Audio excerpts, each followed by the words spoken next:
Listo,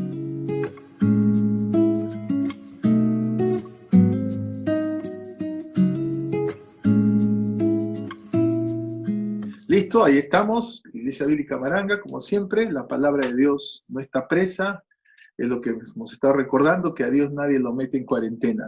Quisiera compartir este versículo tan conocido, 2 Crónicas 7:14, si se humillare mi pueblo sobre el cual mi nombre es invocado y oraren, y buscaren mi rostro y se convirtieren de sus malos caminos, entonces yo oiré desde los cielos y perdonaré sus pecados y sanaré su tierra. Pasaje muy conocido. Seguramente sabemos que esto tenía que ver con la realidad dura, difícil, lamentable del pueblo de Dios, de Israel. Sin embargo, el principio siempre es verdad. El hecho de cuando nos humillamos y nos acercamos a Dios, Dios es capaz, Él es siempre presto en perdonar, es lento para la ira y grande en misericordia. Y pensando en eso, como nación también, creo alguna vez hemos hablado, ¿no? Nos toca ser sensibles y poder decir así, ¿no? Como nación, más que como individuos, familia o iglesia, como nación, como peruanos, sana nuestra tierra, ¿no? Orar para que esto solo sirva para la conversión, consagración de creyentes y ojalá otras repercusiones sociales. Muy bien, así que estamos ahí ahora ya en Libro de Hechos. De repente usted conoce este símbolo, en base a la cruz, es un símbolo, según supe, que se usa en Oanza también, en algún nivel de Oanza, y que tiene como propósito, por ejemplo, basado en la cruz, graficar las dinámicas de la vida cristiana. Seguro usted las reconoce, ¿no? ¿Cuáles son? Las puede ver ahí en la parte, en la mitad derecha de su pantalla, seguro está viendo. Allí, la superior izquierda, a su costado, la abajo de ella, el servicio con este lado de pies y el hecho de compartir la palabra, ¿cierto? Son las dinámicas clásicas, unas más que otras, lo que solemos decir y esperar de los cristianos, ¿no? Yo mismo digo siempre a un creyente máxime nuevo, le recuerdo que ahora como creyente debe ser estas u otras muy similares. Pues bien, pensando en esto, hablando de un discípulo, recuerde, hemos visto que ese es el término bíblico, vocabulario exacto, discípulo, un seguidor de Cristo, antes que un seguidor de la persona del Señor Jesucristo, solamente de Él. Y hemos visto que ese es el término correcto, el discípulo, un seguidor de Cristo. Pensando en esto, en un discípulo, estamos viendo esta de la conversión de Saulo, una conversión singular que Lucas apunta para hacernos ver esa progresión. Cómo está cambiando el enfoque de Jerusalén, ¿no es cierto? Va a llegar a toda la tierra. Jerusalén, los primeros 7 capítulos, Judea y Samaria 8 al 12, ahí estamos. Y ahí van a haber 3 importantes conversiones. La conversión de un gentil que judaizaba, el eunuco etíope, ahora la conversión, entonces en este caso, de Saulo, que es aquel que posee es parte del mundo, que él es tanto judío como gentil. Y en la noche comenzaremos a ver sobre la conversión del primer verdadero gentil, que será Cornelio. Entonces estamos viendo estos primeros hechos en cuanto al ahora creyente Saulo, ¿no? Cómo él ha conocido al Señor, y ahí estamos viendo los primeros incidentes. Vimos cómo este Ananías, a propósito del Ananías creyente, no el Ananías inconverso, va a tener un lugar importante. Y ahora estamos allí en los versículos 26 al 31, como también, ¿no es cierto?, los primeros hechos de la vida de este ahora discípulo Saulo. Y con base en él vamos a hacernos esta pregunta, hablando de un discípulo. ¿Qué necesidades y oportunidades tiene un discípulo? Nos referimos a alguien que ahora es un discípulo, un nuevo cliente, nosotros podemos decir, un discípulo. ¿Qué necesidades y oportunidades tiene? ¿No es cierto? Y en la vida de Pablo nos va a servir en esos primeros incidentes para recordarlas. Y que son siempre, no es que cambien, siempre siguen siendo necesidades y oportunidades permanentes. Así que con base en eso, vamos a hablar ahí en los versículos 26 al 31 del capítulo 9 de Saulo, el que todavía no era apóstol. Antes que apóstol, él tuvo que ser el aprendiz. Un principio obvio, ¿no? Nadie empieza siendo general, tiene que ser un soldado. Nadie empieza siendo un jefe, tiene que aprender a acatar órdenes, y eso es así, aunque a veces lo olvidamos, ¿no? Necesitamos para poder ser maestros, ser buenos alumnos. Y Pablo, antes de ser apóstol, él tuvo que ser un aprendiz. Y vamos a ver en esta mañana dos grandes áreas que él tuvo que aprender y los detalles en esas, de cómo Saulo se convirtió en aprendiz. Hoy en día, hablar del término discípulo lamentablemente no es muy común, lo asociamos, lo reducimos injustamente a estudiante, alumno, y no le hace justicia. Sin embargo, hay ámbitos donde todavía se mantiene el concepto discípulo, ¿no? Ámbitos casi elitizados o elitistas, ¿no? Por ejemplo, en algunos ámbitos culturales, educativos, todavía se dice en algunos, yo fui discípulo, indicando que no fue meramente un alumno, sino indicando una huella de influencia que dejó este maestro. En música todavía se usa, porque usted entenderá, la música no se desarrolla masivamente, sino uno a uno, y entonces se suele decir en ciertos ámbitos de música académica, yo fui discípulo de, yo aprendí con tal. Todavía hay algo de eso, felizmente. No es masificado, lamentablemente, pero es importante. De ser un aprendiz, esa es la clave. Y podríamos concluir que por qué es que entonces hay siempre escasez de maestros, personas que puedan estar al frente, porque probablemente de hecho no fueron buenos aprendices, o algunos que estando allí podemos estar al frente y revelamos carencias. ¿Por qué? Porque no tuvimos un buen aprendizaje, no fuimos buenos aprendices. Veamos entonces cuáles son estas áreas. Primera área, un discípulo adquiere nuevas necesidades. Como discípulo adquiere nuevas necesidades. Pensando en discípulo, no estamos diciendo que deje otras que ya tenía, sino como discípulo. ¿Cuáles son estas nuevas necesidades? La primera necesidad que adquiere un discípulo la encontramos ahí en nuestro texto, en el versículo 26. Vamos a ver cuál fue esta primera necesidad, la nueva necesidad de fraternidad, la nueva necesidad de fraternidad o hermandad. ¿Qué dice el versículo 26 en nuestro texto? Note allí, dice, versículo 26, cuando llegó a Jerusalén, trataba de juntarse con los discípulos. Recuerden, él había estado camino a Damasco, Ananías es quien se encarga de llevarla a Jerusalén, ya es parte de la labor del discipulador. Ananías, un primer discipulador, vamos a decir así, y llega y trataba de juntarse con los discípulos. Es algo natural. Una vez más, pudiéramos decir, como les comenté, a veces nosotros decimos, ahora que eres creyente, tú tienes que hacer así y así. Sí lo hacemos, pero en realidad esto debería ser algo natural, algo que fluye del nuevo creyente, de la hora discípulo, antes que fuera algo impuesto. No está mal estimularlo, pero debería ser así. Que era lo natural, buscaba juntarse con los discípulos. Ese es un primer rasgo importante, esa es una necesidad, la necesidad de compañerismo, el ser gregario. Ese es algo creyente. Un creyente que no busca estar con otros creyentes suscita muchas interrogantes, muchas contradicciones, y ciertamente deja puntos suspensivos sobre la vida de este. Pablo buscaba juntarse con otros discípulos, mire, desde que llegó a Jerusalén. Así que qué bueno, le felicito que usted mantenga ese anhelo, aunque ahora ya no sea presencial, que sea de manera virtual, ¿no? Qué bueno. Vamos a seguir hablando de ese concepto durante estos días y semanas. Qué bueno que usted busque juntarse con los discípulos. Primera necesidad, la necesidad de fraternidad. La segunda nueva necesidad, la nueva necesidad de un facilitador. Quisiera usar este término que en ámbitos sociales, laborales, ¿no es cierto?, y aún empresariales se usa, ¿no?, de gestión. Un 27 encontramos que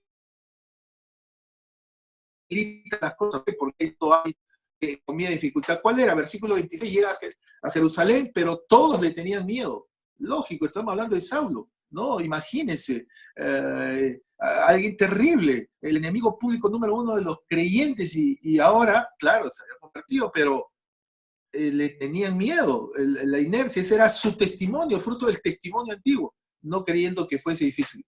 Ahí estaba la dificultad. ¿Qué se necesitaba? alguien que facilite, que alivie, que ayude esta dificultad. Dice en el texto, versículo 17, 13, Bernabé. Siempre digo, qué bonito nombre. Así que ahí aparece Bernabé, el facilitador. Entonces se necesita. Ahora estamos pensando que es desarrollo natural, como he mencionado antaño, la necesidad de un facilitador. ¿Qué hace el facilitador? Un facilitador lo toma a cargo. Dice el mismo versículo 27, dice, entonces tomándole, esta palabra, que es ya correcta, es muy fuerte, literalmente se va a traducir en muchos otros pasajes, apoderándose. En otros casos va a ser dada una circunstancia, socorriéndole, apropiándose, arrebatándole. Eso fue lo que hizo Bernabé, le tomó, literalmente. Así que eso es lo que hace un discipulador, un facilitador, le hemos llamado, que le toma a cargo. Es una asunción consciente, formal, intencional y directa. Ahora estamos pensando que él necesita, que él, eso es lo que va a ayudarle a aliviar ciertas dificultades. Entonces, qué importante es un facilitador, alguien que le tome. En segundo lugar, ¿qué hace un facilitador? Un facilitador lo trae ante los confiables. ¿A qué nos referimos de traerlo ante los confiables? Dice el mismo versículo 27, tomándole, lo trajo a los apóstoles. Así dice el pasaje, lo trajo a los apóstoles. No solo ante los creyentes, que sería bueno, eso, perdón, eso lo hacía el propio discípulo. ¿Ha notado? Él, Saulo, buscaba a los otros discípulos, pero él, a propósito, se va a convertir en el formal discipulador. Ananías fue el que hizo el primer contacto, está bien, parte, inicio, pero formalmente fue Bernabé. No solo lo trajo a los creyentes, lo trajo ante los apóstoles. ¿Ante quiénes? Ante aquellos que eran confiables. Los conductores, los comandantes, en el sentido de la milicia. Debe ser así. Está haciéndole conocido de las columnas, otro sinónimo del apóstol, columnas, también lo va a decir más tarde Pablo, así que lo trae ante ellos. Note, eso es lo que hace el facilitador. Estamos hablando de la necesidad del discípulo, un facilitador. ¿Qué hace el facilitador? Lo toma a cargo y lo trae ante los apóstoles. En estos días vimos, el día de ayer, como bien se refirió, nuestra hermana María Soledad contó de esta amiga de ella, Yolanda, si mal no recuerdo, estoy confundiendo, su amiga, estando en esta circunstancia tan difícil, le llama y es una oportunidad para compartir, para la palabra, y ella se convierte. Y entonces, ¿qué hizo nuestra hermana María? Muy deseosa, más que ahora deseosa y gozosa, ¿qué quiso hacer? Contactarle, podemos dar fe de eso, con todos nosotros en particular, y ya le conocimos ayer. Ahí está, esa es la labor, qué importante. Puede parecernos para nosotros obvio, hasta trivial, pero no es así. Es lo que necesita un discípulo de un facilitador. ¿Qué hace el facilitador? Le toma parte y lo trae ante las personas confiables. Tercero, un facilitador testifica de cambios. Estamos viendo versículo 27, ¿cuáles son estos cambios? Dice el versículo 27, le toma y lo trae ante los apóstoles y les contó. Bernabé les contó, uno, cómo a Saulo había visto en el camino al Señor. ¿Qué hizo? Les contó de su transformación. Recuerden que habíamos dicho que es el testimonio. El testimonio no es lo que uno mismo dice de sí, no, es lo que otros dicen de sí, es una de las maneras. Nuestros hechos son ya la esencia, pero son los que otros van a decir. Y Bernabé va a testificar de la transformación, cómo Saulo había visto en el camino al Señor, el cual había hablado. Pero también va a testificar propiamente su tarea estaba haciendo y cómo Saulo en Damasco había hablado valerosamente en el nombre de Jesús. ¿Quién hizo eso? Saulo. No lo es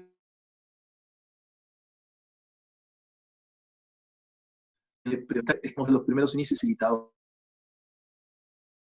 Es el facilitador, tuvo que cerciorarse a propósito, antes que cualquier otro, él en primer lugar, de su transformación y testimonios. Entonces, aquí está la primera área nueva, la nueva necesidad de fraternidad. Luego vimos la nueva necesidad de un facilitador. Esto compete a las nuevas necesidades. La segunda área es que un discípulo, además de adquirir nuevas necesidades, va a aprovechar nuevas oportunidades. No solo necesidades, sino oportunidades. Versículos 28 al 30. ¿Cuáles son esas nuevas oportunidades? La primera necesidad es la nueva oportunidad de contactarse. La nueva oportunidad de contactarse. ¿Qué dice el versículo 28? Versículo 28 dice, y estaba Saulo con ellos en Jerusalén. Recuerda, buscó, y ahora estaba Saulo con ellos en Jerusalén. Esta es la oportunidad de contactarse. A propósito, es lo que usted y yo estamos haciendo. Estamos con los demás. No podemos hacerlo ahora presencialmente, pero qué bueno que podemos contactarnos. Ahora no ha modificado la esencia, sino el medio. Antes era congregados presencialmente, físicamente, geográficamente. Hoy es virtualmente. Estamos contactados, conectados. Así que qué bueno, gracias a Dios por ello. Gracias a todos los que están ahí. Gracias a Dios aún a aquellos que están ahí en vivo. Algunos parece que se hubieran congelado, no es que han puesto su foto, ¿no? Pero presumimos que están ahí. Estaba con ellos Saulo, ¿no? Así que la necesidad de contactarse, la nueva oportunidad. La segunda oportunidad, la nueva oportunidad de comunión, la nueva oportunidad de comunión. ¿Qué dice el versículo 28 y 29? Saulo estaba ahí con ellos y entraba y salía. ¿Qué refleja eso de entrar y salir? El trato comunitario. Entrar y salir es una expresión muy propia, casi doméstica, de la vida comunitaria. Entraba y salía. Recuerda que ese fue el criterio para elegir, así fue la iniciativa que tuvieron los apóstoles ante ahora la ausencia de Judas, de estos que han entrado y salido, es decir, que compartían. Ahora Saulo entraba y salía, ¿no es cierto? Ahí está el trato. Y también vemos su testimonio. ¿Qué hacía? Versículo 29, y hablaba denodadamente en el nombre del Señor, su testimonio. Note cómo se va conformando este nuevo discípulo en el grupo de discípulos. No estamos diciendo nada nuevo, solo estamos resaltando estos detalles, los matices. Entonces, esta nueva oportunidad de comunión, el trato y testimonio, no ha cambiado. Durante estas semanas vamos a hablar, entre comillas, ¿qué cambió esta noche? Ya vamos a empezar a hablar de eso. ¿Qué ha cambiado con esto del coronavirus? Bueno, ha cambiado, que ahora, en realidad la esencia no cambió. Ya vamos a hablar de eso, hemos hablado algo, vamos a hablar en la noche. No cambió. Ejemplo, en todo sentido, ¿no? Al contrario, hoy tenemos mayores facilidades. Así que antes, permítame irle diciendo, antes cómo evaluábamos la comunión por el congregar, ¿no? Si venían, porque los que no venían no podíamos conocerles, ¿no es cierto? Entre comillas, por lo menos directa presencialmente. Hoy, ¿cómo lo hacemos? ¿No es cierto? Al estar congregados presencialmente cara a cara les veíamos. Hoy sigue siendo lo mismo, solo que no es físicamente o presencialmente, sino virtualmente, ¿no? Cara a cara. Por si acaso no foto a foto, no, cara a cara, de manera personal. Sigue siendo lo mismo. Ahí está la comunión, que va a hablar del trato y testimonio. Vamos a hablar, hay mucho que hablar, hay muchas cosas que van a cambiar. Seguramente hay preguntas que están surgiendo, yo también las tengo, pero ninguna de estas sorprende al Señor. Volviendo a nuestro pasaje, aquí está la nueva oportunidad de comunión que estaba aprovechando. Entraba y salía y hablaba denodadamente en el nombre del Señor. Penúltima oportunidad que estaba Saulo aquí aprovechando. Dice la nueva oportunidad de la comisión, la nueva oportunidad en la comisión. ¿Sí entiende esto de la comisión? Dice, y disputaba con los griegos, pero estos procuraban matarle, ¿no? Además de hablar denodadamente, disputaba, es la manera de razonar, compartir razonadamente con los griegos, racionalmente, aun cuando ellos procuraban matarle. Estaba dispuesto a eso. Recuerdan, él sabía, el Señor le había dicho que en el camino a Damasco Jesús mismo le había dicho, le mostraré cuánto le es necesario padecer. Y él no tuvo temor a eso. Recuerden, creemos en la influencia de Esteban y disputaba allí con los griegos. Estaba dispuesto a eso.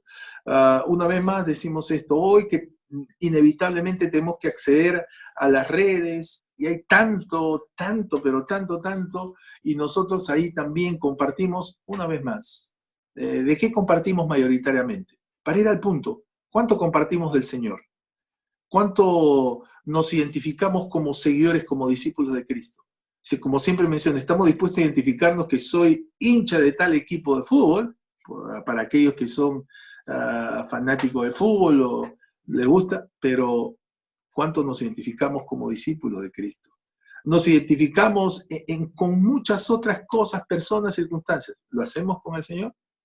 Le damos like, nos suscribimos a tal o cual situación. ¿Lo hacemos con el Señor? Entonces, pero, ¿qué nos van a decir? Seguramente en ese instante nos van a comenzar a bullear, nos van a comenzar a fastidiar, etc. Qué bueno. Desde la Biblia. Pero ¿estamos dispuestos? Bueno, un discípulo que estamos viendo está dispuesto a aprovechar esta oportunidad. Una oportunidad a veces nada grata, pero de eso se trata. Así que aquí está la oportunidad en la comisión. Una última oportunidad para terminar. La cuarta era la nueva oportunidad de cuidado. Esta oportunidad que casi se va a volver una necesidad, porque recuerden, esto está todo en la nueva dinámica del nuevo creyente, del discípulo. ¿Cuál era esta oportunidad de cuidado? Versículo 30. Cuando supieron esto los hermanos, recuerdan que los griegos querían matarlo. Esto lo saben los hermanos. Le llevaron hasta Cesarea. Son los hermanos, la congregación.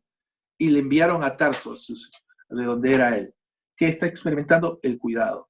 Así que Saulo aprovechó. En otros momentos más tarde, ya en plena comisión, hacia el final de lo que comenzaría el final de su carrera, le advirtieron, recuerdan las asechanzas, y él va a decir, pero por favor, me rompen el corazón, si yo estoy dispuesto hasta morir. Eso sería más adelante. Hoy, desde el inicio estaba la oposición y la amenaza de muerte. Son los hermanos que brindan cuidado. ¿Cómo no? Eso es algo una oportunidad que los creyentes sanamente debemos aprovechar. Muchas veces suele ocurrir eso, ¿no? Seguro por buenas intenciones también. No queremos ser gravosos, está bien eso, no queremos incomodar, como no, pero olvidamos que al no compartir ciertas circunstancias, sin querer, privamos al resto de los creyentes también de la oportunidad de que nos ayuden. A veces es peor, se hace eso y luego se reclama o se espera y se reclaman cosas. Obviamente eso no es correcto. Aquí, cuando supieron esto los hermanos, si no lo hubieran sabido, era muy difícil, no podrían adivinarlo. Le llevaron hasta Cesarea y le enviaron a Tarso. Así que ahí está la nueva oportunidad de cuidado. Así que animamos a todos en general a aprovechar también esas oportunidades de cuidado. Así que aquí encontramos entonces que hay nuevas necesidades y nuevas oportunidades. Termino con un pasaje en 2 de Pedro capítulo 1, versículos 5 al 10. Dice este famoso pasaje, el apóstol Pedro escribiendo a los creyentes de trasfondo judío, dice, vosotros también, poniendo toda diligencia, por esto mismo añadid, y note las cosas que va a añadir, cuéntelas, son 7, añadid a vuestra fe, virtud, a la virtud conocimiento, al conocimiento dominio propio, al dominio propio paciencia, a la paciencia piedad, a la piedad afecto fraternal y al afecto fraternal amor. Ahí están las 7. Una secuencia, ¿no es cierto? Para los creyentes, ¿no? Recuerdan que al inicio decíamos que solemos nosotros, yo mismo decir, mira, ahora que eres muy creyente, ¿es esto? Sí, no está mal, pero esto debería ser la respuesta natural en este nuevo creyente, demostrando la nueva vida, Cristo en su vida por medio del Espíritu Santo. Pero está bien, aquí están estas 7 cosas que deberían ser la progresión. Y dice el versículo 8, porque si estas cosas, ¿cuáles son estas cosas? Estas 7. Si estas cosas están en vosotros y abundan, no os dejarán estar ociosos ni sin fruto. ¡Wow! Ni ociosos, ni infructíferos, ni infértiles, en cuanto al conocimiento de nuestro Señor Jesucristo. Son importantes, pero también hay un peligro. ¿Cuál es el peligro? Versículo 9, pero el que no tiene estas cosas, tiene la vista muy corta, es ciego, note, problemas de visión espiritual, habiendo olvidado la purificación de sus antiguos pecados. ¡Wow! Olvidado, no es que no sea, sino olvidó. Es como que ya se olvidó que era creyente. Por lo cual, hermanos, tanto más procurad hacer firme vuestra vocación y elección, porque haciendo estas cosas, por 3 veces se ha mencionado. ¿Cuáles son? Estas 7. No caeréis jamás. Así que como discípulos, como aprendices, necesitamos hacer estas cosas. Necesitamos, ¿no es cierto?, ser conscientes de estas nuevas necesidades que hemos adquirido al estar en Cristo, necesidades que van a ser suplidas, y hay quienes tenemos y otros que tienen que tomar parte y aprovechar estas nuevas oportunidades. Así que en esta mañana vemos cómo así empezó. No nació siendo apóstol, él comenzó siendo un aprendiz. Hermanos, ¿dónde nos encontramos hoy en este instante?